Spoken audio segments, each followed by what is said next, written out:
What's up, everybody? Welcome to Podcast Now Plus. I'm Alex, and in this video, we got to have, yet again, another negative-ish video on Cyberpunk 2077. I may take their side just a little bit. We'll see how my attitude is. We'll see how the video goes. But the review scores are up on Metacritic for the actual consoles. Now, they're rolling in when I'm recording this. I'm recording this in the morning the day before, so I'm recording this Tuesday morning. And they're just starting. I think the Xbox One and the PS4 versions are up. They do have review scores based off very little. There's very little amount of critics that have done it. The user scores have been available for a long time. I believe Metacritic does the 1 day. So after 1 day the game is out, you can review it on whatever you want for the user scores, even if the game doesn't have a critical score from the actual critics, right? And so that's what happened. People had already been giving this game. I think it started at like a 1.8 or something ridiculously low like that. It's gone up. I think it's like a 3 or 3.1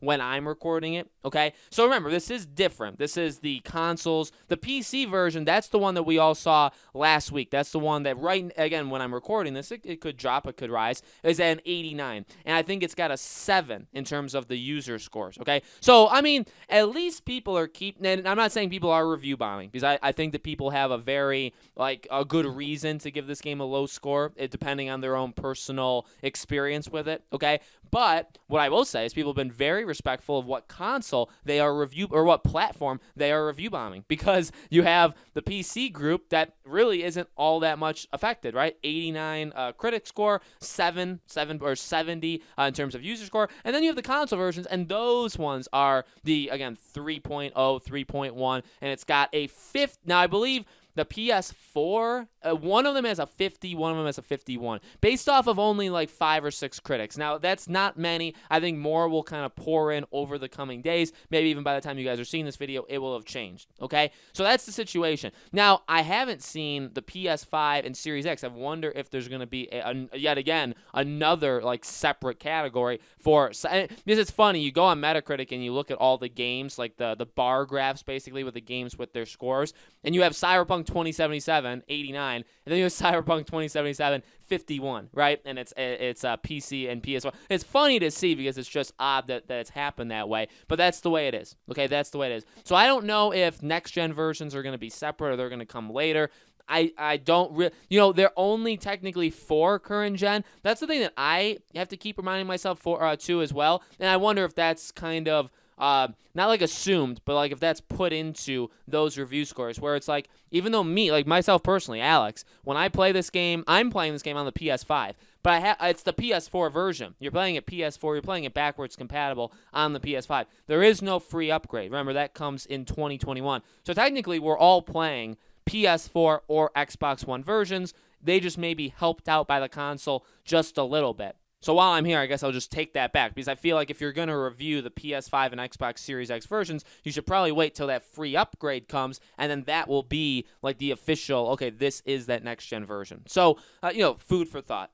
So, it's exactly what you would expect. I get it. So here's the deal. This affects everybody differently. And I think what's happening is people are going into camps. People are setting up literally camps on the side of the road, and you're factioning yourself into them. And by the way, I'm not blaming anybody. I'm not saying anybody's opinion is wrong. As you guys know by now, all opinions are welcome. Even if you disagree, it's totally cool. But I think people have done is there's some people that, of course, there's going to be people that blindly love and blindly hate. Okay, so you have those camps. You also have a camp, and honestly, I don't put myself in it because I have conflicting thoughts on the game just itself, just the actual game. But my friend, so I have a friend, Arthur, he actually live streams on my Twitch sometimes, and he really is liking the game, from what I know. Okay, from what I know, he really is liking the game. But the game has crashed several times on him. There's been a lot of performances, a ton. So, but you have him, and you have others, because I've seen it online. I've seen so many, especially Twitter, when I post on Twitter about Cyberpunk, and I even asked people, what's your thoughts on Cyberpunk, after that first weekend? And I saw, I think, 2 groups. One group was people that said, I'm so glad I didn't buy it, because, the game is a mess, and I'm just not getting it, or I'm not getting it yet. Okay, that was a big amount of responses I got. And I've seen this across it's not just me, right? I've seen this across the internet. There's that group. Then there's also a group that was basically powering through the negativity, the negative stuff, and not saying it doesn't exist, but they're powering through the negatives of the game, saying like, yeah, it crashed on me 4 times, but I'm powering through, or this stuff doesn't load, or this broke, or this crash, or whatever, but I'm still going through it. And I'm enjoying it. Like the story is keeping me in, or the characters keeping me in. That's what I've seen so much. Okay, that's what I've seen a lot of. And even on Twitter in general, not just my Twitter, on Twitter in general, and I get it, Twitter is not like a very good group of like who the people that are actually playing the game is, but you see it on Twitter too. Like there's people that hate it, people that love it, people that are in between, people that, again, follow in those two groups. But I've seen numerous people say like, hey, it is such a good game buried deep within. I think that's where the review scores come in. So to talk about the review scores for a second, like the reason the PC version has an 89, I think at its simplest terms, is because the game is least broken on PC, and it allows the game to shine the most. Because when the game shines the most, it seems like probably across the board that the game is actually very good. Like at the very worst, it's very good. Again, not to really put scores on it. Now, and maybe I should have said this in the beginning. Like I don't do review scores. If I review something, I don't give it a score. I don't like scores. I don't think they really mean much. I always just say whether you should buy it or not buy it, or if it's like a movie, whether you should watch it or not watch it. That's kind of my criteria. That's like my scoring, okay? So, review scores don't mean much to me, but I know they mean a lot to others. And by the way, as we've seen, they mean a lot to the companies because, as I've told people before, some of these companies have bonuses, directly linked to the review scores on Metacritic. Now, CD Projekt Red changed that policy as of like Friday, as of over the last couple days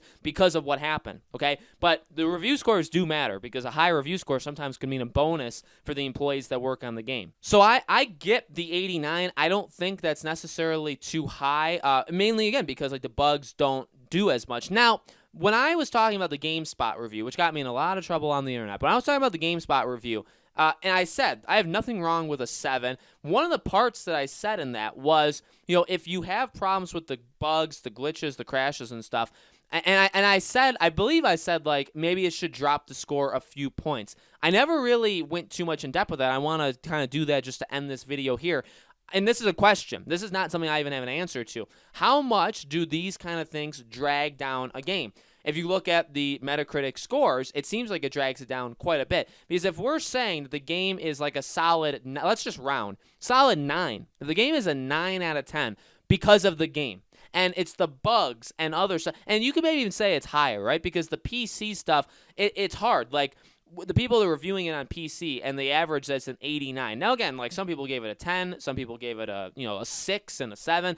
It's difficult, but like what brought it to an 89? Was it the bugs? Was it the stuff inside the game? I think it was a mix. I don't actually think it was all the bugs at all because you have sites that gave it a 10 out of 10 and said like it's a buggy mess, but I pushed through it and I love the game. So you could say, well, why did you give it a 10? Then you have people that gave it like a 6 or a 7, and they actually gave it a 6 or a 7 because of the game itself, not necessarily because of the bugs, right? So to give it a 5, though, you have to kind of, at some point, I feel like you need to make it known where these issues, like how can they affect the score? So if the game is a buggy mess like this, how much do you just like drop 2 points off for your review no matter what? So if you play the game and you say, yeah, the game itself is an 8, then you say, okay, well, it's got crashes and bugs. I'm dropping it 2 points just because of that. Is that what they're doing? Because the more I think about it, the more I'm talking myself into it, and this oftentimes happens with me because I talk so fast and I talk so much, to give it an 89 when there were a lot of bugs. Now, I get it. The bugs were much worse, and the crashes and the glitches